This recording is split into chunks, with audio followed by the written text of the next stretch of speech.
அப்போஸ்தலர் 26ஆம் அதிகாரம். அகிரிப்பா பவுலை நோக்கி, நீ உனக்காக பேச உனக்கு உத்தரவாகிறது என்றான். அப்பொழுது பவுல் கையை நீட்டி தனக்காக உத்தரவு சொல்லத் தொடங்கினான். அகிரிப்பா ராஜாவே, யூதர்கள் என்மேல் சாட்டுகிற சகல காரியங்களையும் குறித்தும் நான் இன்றைக்கு உமக்கு முன்பாக உத்தரவு சொல்லப் போகிறபடினாலே என்னை பாக்கியவான் என்று எண்ணுகிறேன். விசேஷமாய் நீர் யூதருடைய சகல முறைமைகளையும் தர்க்கங்களையும் அறிந்தவரானதால் அப்படி எண்ணுகிறேன். ஆகையால் நான் சொல்வதை பொறுமையோடே கேட்கும்படி உம்மை வேண்டிக் கொள்கிறேன். நான் என் சிறுவயது முதற்கொண்டு எருசலேமிலே என் ஜனத்தாருக்குள்ளே இருந்தபடியால் ஆதி முதல் நான் நடந்த நடக்கையை யூதர் எல்லாரும் அறிந்திருக்கிறார்கள். நம்முடைய மார்க்கத்தில் உள்ள சமய பேதங்களில் மிகவும் கண்டிப்பான சமயத்துக்கு இசைந்தபடி பரிசேயனாய் நடந்தேன் என்று சாட்சி சொல்ல அவர்களுக்கு மனதிருந்தால் சொல்லலாம். தேவன் நம்முடைய பிதாக்களுக்கு அருளிச் செய்த வாக்கு தத்தம் நிறைவேறும் என்கிற நம்பிக்கைக்காகவே நான் இப்பொழுது நியாயம் தீர்ப்படைகிறவனாய் நிற்கிறேன். இரவும் பகலும் இடைவிடாமல் ஆராதனை செய்து வருகிற நம்முடைய 12 கோத்திரத்தாரும் அந்த வாக்கு தத்தம் நிறைவேறும் என்று நம்பிக்கிறார்கள். அகிரிப்பா ராஜாவே, அந்த நம்பிக்கை நிமித்தமே யூதர்கள் என்மேல் குற்றம் சாட்டுகிறார்கள். தேவன் மரித்தோரை எழுப்புகிறது நம்பப்படாத காரியம் என்று நீங்கள் எண்ணுகிறது என்ன?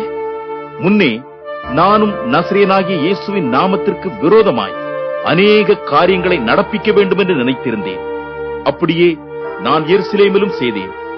நான் பிரதான ஆசாரியர்களிடத்தில் அதிகாரம் பெற்று பரிசுத்தவான்களில் அநேகரை சிறைச்சாலைகளில் அடைத்தேன். அவர்கள் கொலை செய்யப்படுகையில் நானும் சம்மதித்திருந்தேன்.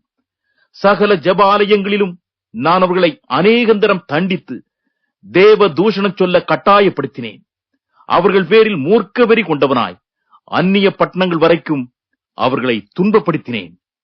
இப்படி செய்து வருகையில் நான் பிரதான ஆசாரியரிடத்தில் அதிகாரமும் உத்தரவும் பெற்று தமஸ்குவுக்கு போகும்போது மத்தியான வேளையில், ராஜாவே, நான் வழியிலே சூரியனுடைய பிரகாசத்திலும் அதிகமான ஒளி வானத்திலிருந்து என்னையும் என்னுடனே கூட பிரயாணம் பண்ணினவர்களையும் சுற்றி பிரகாசிக்க கண்டேன்.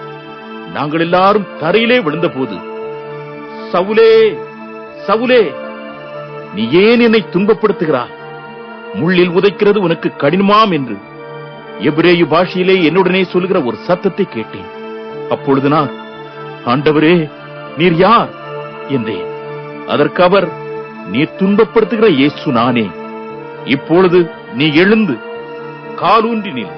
நீ கண்டவைகளையும் நான் உனக்கு தரிசனமாகி காண்பிக்க போகிறவளையும் குறித்து உன்னை ஊழியக்காரனாகவும் சாட்சியாகவும் ஏற்படுத்துகிறதற்காக உனக்கு தரிசனமானேன். உன் சுய ஜனத்தாரிடத்தினின்றும் அந்நிய ஜனத்தாரிடத்தினின்றும் உன்னை விடுதலையாக்கி அவர்கள் என்னை பற்றும் விசுவாசத்தினாலே பாவ மன்னிப்பையும் பரிசுத்தமாக்கப்பட்டவர்களுக்குரிய சுதந்திரத்தையும் பெற்றுக் கொள்ளும்படியாக அவர்கள் இருளை விட்டு ஒளியினிடத்திற்கும் சாத்தானுடைய அதிகாரத்தை விட்டு தேவனிடத்திற்கும் திரும்பும்படிக்கு நீ அவர்களுடைய கண்களை திறக்கும் பொருட்டு இப்பொழுது உன்னை அவர்களிடத்துக்கு அனுப்புகிறேன் என்றார். ஆகையால் அகிரிப்பா ராஜாவே, நான் அந்த பரும தரிசனத்துக்கு கீழ்ப்படியாதவனாய் இருக்கவில்லை. முன்பு தமஸ்குவிலும் எருசலேமிலும் யூதேயா தேசம் எங்கும் உள்ளவரிடத்திலும் முன்பு புறஜாதியாரிடத்திலும் நான் போய் அவர்கள் தேவனிடத்திற்கு மனம் திரும்பி குணப்படவும் மனம் திரும்புதலுக்கேற்ற கிரியைகளை செய்யும் வேண்டும் என்று அறிவித்தேன்.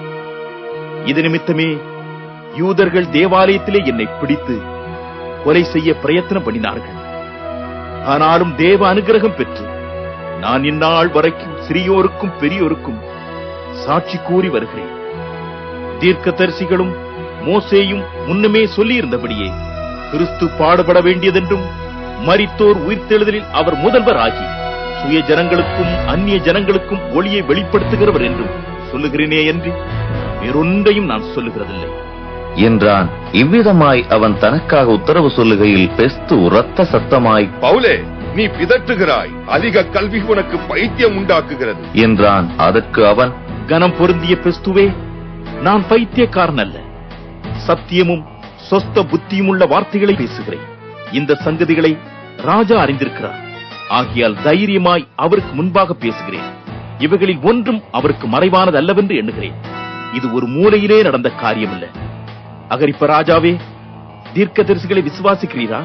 விசுவாசிக்கிறீர் என்று அறிவேன் என்றான். அப்பொழுது அகிரிப்பா பவுலை நோக்கி, நான் கிறிஸ்தவனாகிறதற்கு கொஞ்சம் குறைய நீ என்னை சம்மதிக்க பண்ணுகிறாய் என்றான். அதற்கு பவுல், நீர் மாத்திரமல்ல, இன்று என் வசனத்தை கேட்கிற யாவரும் கொஞ்சம் குறைய மாத்திரமல்ல, இந்த கட்டுகள் தவிர முழுவதும் என்னை போலாகும்படி தேவனை வேண்டிக் கொள்ளுகிறேன் என்றான். இவைகளை அவன் சொன்னபோது ராஜாவும் தேசாதிபதியும் பெர்னிக்கேயாளும் அவர்களுடனே கூட உட்கார்ந்திருந்தவர்களும் எழுந்து தனியே போய், இந்த மனுஷன் மரணத்துக்காவது கட்டுகளுக்காவது பாத்திரமானதொன்றையும் செய்யவில்லை என்று தங்களுக்குள்ளே பேசிக் கொண்டார்கள்.